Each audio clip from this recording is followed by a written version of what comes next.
Good evening and welcome to the little apartment on the prairie.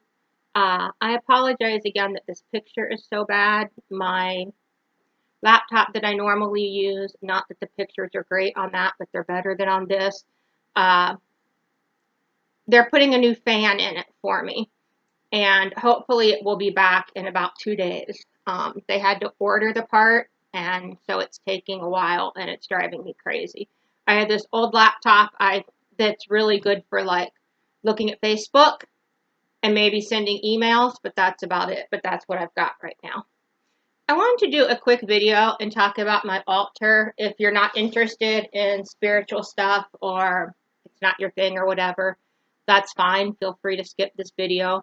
But I've had a couple questions about it, and so I just wanted to uh,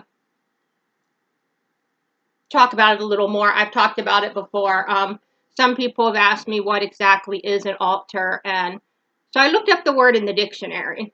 And the dictionary definition is that it's a raised surface on which religious rites are performed. I'm not performing any rites of any kind on my altar. For me, it's kind of a way of focusing things. Um, I'll put things that represent whatever's important to me at the moment on there. So for the last several months, it's had stuff about Isaac. But at other times in my life, there have been things about my health. In the fall, the end of October, a lot of pagans celebrate a holiday called Samhain, which is spelled Samhain, where they like honor their ancestors, or sort of like the Mexican Day of the Dead on November 1st.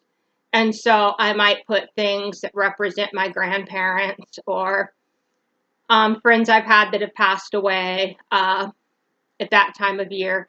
There might be things at some points about my health. There might be before I moved to Nebraska and I was really unhappy where I was living before. I had an altar that had things that represented what I was looking for in a future home.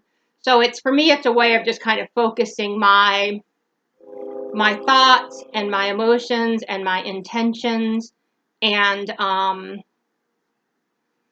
in a very simple way, not saying there's like some magic behind it or whatever, but what we focus on is often what we bring into our life. So we want to focus on good things. We want to focus on the things that we want. So my altar, when Isaac started getting sick, it was an altar for healing, but also it was for peace and comfort, because Isaac had lymphoma. I didn't think that I was going to do something on this altar that was going to make Isaac live. But I wanted him to be as healthy as he could be for as long as he could be. And I wanted to stay focused on that. And I also wanted things that would bring me comfort and peace, because I was in a lot of distress. And so that's what was on the altar. Now that when Isaac was getting ready to leave, I have this artwork someone made for me that was death welcoming Isaac. And I'm going to take this down. I have this other picture that I've just kind of had propped up against it lately, which is Isaac when he was like happy and healthy and whatever, because now that death has welcomed Isaac,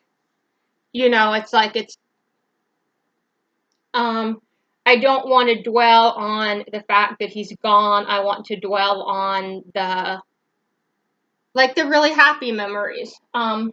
Because you're going to manifest, you're going to draw into your life or create in your life what you focus on. So if in another instance, if I'm focusing on my health, if I'm having health issues, I might put pictures that represent health to me on the altar, or I might put, there have been times I put like my vitamins on the altar.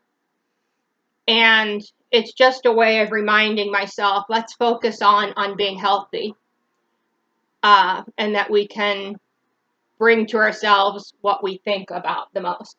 Um, if you've watched this channel for a while, you've noticed that the altar, when I show the altar, talk about it, it changes.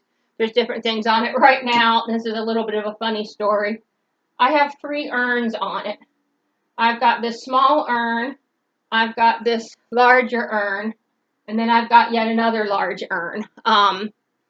When the vet sent Isaac's ashes back to me, they didn't fit all in their largest urn that they had, so they put some in a smaller urn. And what I've decided I'm going to do is I'm going to keep some of the ashes, and then I'm going to use probably the smaller urn and scatter them in places that he likes. So a friend of mine bought me this urn, which I think is absolutely gorgeous. And this came from Chewy.com. And the kind of incredible thing is Chewy somehow messed up and they sent me 2 urns. 2 of the exact same thing. Even though only one was ordered, only one was paid for, they sent me 2. So I called them up and I was all emotional because I just got Isaac's urn, you know.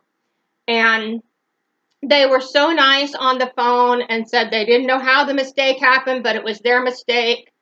They did not want me to do anything to, you know, don't worry about returning the extra urn. If I could donate it somewhere or had some use for it myself, whatever, just do whatever I wanted with it. They didn't want to pay to ship it back to them, but, you know, they didn't want me to do any work, so that was okay.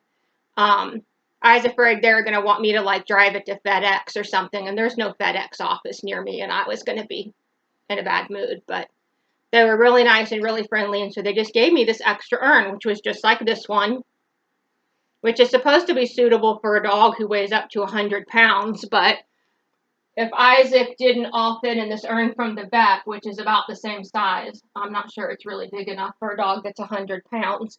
But anyway, I donated the extra one to the vet's office. I just gave it to them and asked if they would,